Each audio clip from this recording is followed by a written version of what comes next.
झारखंड की अस्मिता की लड़ाई में सबसे मुखर रहने वाले कुर्मी। झारखंड आंदोलन में अन्य समुदायों के साथ कंधे से कंधा मिलाकर लड़ने वाला कुर्मी। संथाल परगना में संथालों के साथ, छोटा नागपुर में मुंडाओं के साथ, तो कोलाहन में हो समुदाय के साथ सहचर जीवन जीने वाला गैर सरकारी आदिवासी समुदाय। कुर्मी को गैर सरकारी आदिवासी समुदाय हम इसलिए कह रहे हैं क्योंकि झारखंड की समस्या पर भारत सरकार गृह मंत्रालय का झारखंड मामलों से संबंधित समिति की रिपोर्ट मई 1990 में कुर्मी को एक गैर सरकारी आदिवासी समुदाय के रूप में चिन्हित किया गया था। वही रिपोर्ट झारखंड अलग राज्य का आधार बना। झारखंड आंदोलन की तरह ही कुर्मी भी अपने आप को जनजातीय सूची में फिर से शामिल करने को लेकर पिछले 70 सालों से आंदोलनरत हैं। ये झारखंड आंदोलन के साथ साथ चला। आंदोलनरत झामुमो के अपने संविधान में भी कुर्मी को अनुसूचित जनजाति में शामिल करने की मांग को शामिल किया है। तत्कालीन सभी आदिवासी नेता और बुद्धिजीवी एक मत से कुर्मियों की इस मांग का समर्थन करते रहे हैं। चाहे रामदयाल मुंडा हो या शिबू सोरेन या निर्मल मिंज जैसे बुद्धिजीवी, सभी एक मत से इसका समर्थन करते रहे हैं। यही कुर्मी समुदाय कुछ दिनों पहले झारखंडी अस्मिता की लड़ाई लड़ रहा था। वहीं अन्य आदिवासी समुदाय आदिवासी मुख्यमंत्री के नाम पर उदासीन बने रहे। अचानक ये लड़ाई खतियान से कुर्मी आंदोलन में कैसे पहुंचा? क्या वाकई कुर्मियों के साथ अन्याय हुआ है?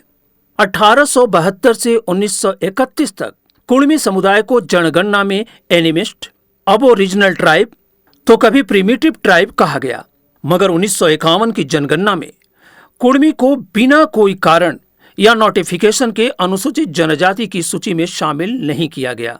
कारण ये माना गया कि कुर्मी की जनजाति पहचान उनके खनन एवं औद्योगिकीकरण में रोड़ा बन रहा है। 1950 के बाद जितने भी उद्योग लगे, चाहे वो सेल बोकारो हो या BCCI Dhanbad, PTPS Ramgarh, TPS Chandrapura, HEC Hatia या सीसीएल हो, 70% कुर्मी विस्थापित हुए हैं। चांडिल डैम का तो अभी तक मुआवजा भी नहीं मिला है। यानी कुर्मियों के गांवों के नीचे दबा खनिज का भंडार ही कुर्मियों के अस्तित्व का कब्रगाह बना। कुर्मियों को सजा मिली राज्य का सबसे बड़ी जनजातीय आबादी होने का। कुर्मी को जनजातीय सूची से हटाने से राज्य की जनजातीय आबादी लगभग आधी हो गई। अलग राज्य के आंदोलन के साथ कुर्मी आंदोलन भी चला।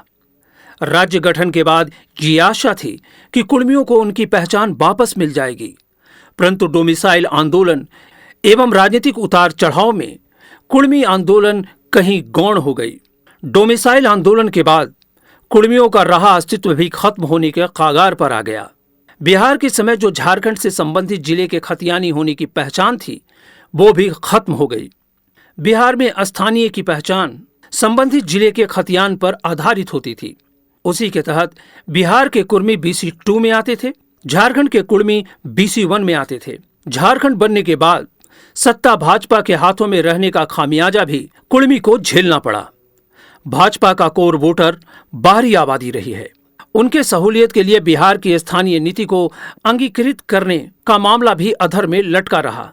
जब बिहार राज्य पुनर्गठन अधिनियम के तहत कोई दिक्कत नहीं होनी थी, स्थानीय नीति निर्धारित नहीं होने से अन्य आदिवासी समुदाय को कोई खास हानि नहीं हुई, मगर कुर्मी की जनजातीय पहचान की तो दूर की बात, झारखंड के मूल निवासी होने की पहचान भी छीन ली गई। उन्हें पूरे देश के अन्य जनजाति या समुदाय के समकक्ष खड़ा कर दिया गया।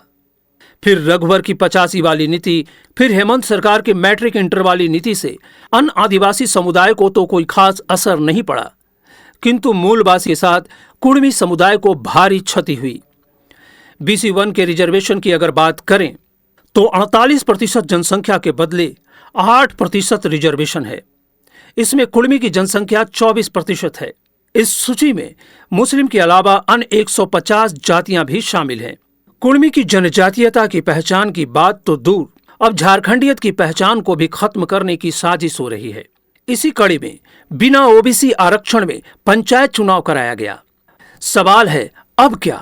कुर्मी समुदाय खतियान आधारित स्थानीय नीति के आंदोलन में मुखर रहा, ये सोचकर कि पहले स्थानीयता परिभाषित कर लिया जाए, फिर अपनी आदिवासियत की लड़ाई भी लड़ लेंगे, मगर हेमंत सरकार ने राजनीति के तहत स्थानीयता का मामला केंद्र सरकार के पाले में डालकर एक लंबे अंतराल के लिए इसको ठंडे बस्ते में डाल दिया है।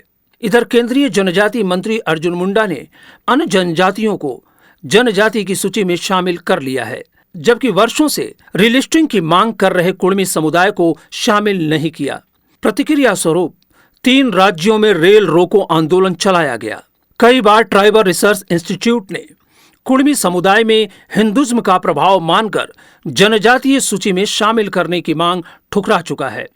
सवाल है, अगर हिंदुज्म से जनजातीयता समाप्त होती है तो अन्य जनजातियों का ईसाईकरण पर जनजातीयता खत्म क्यों नहीं होती है?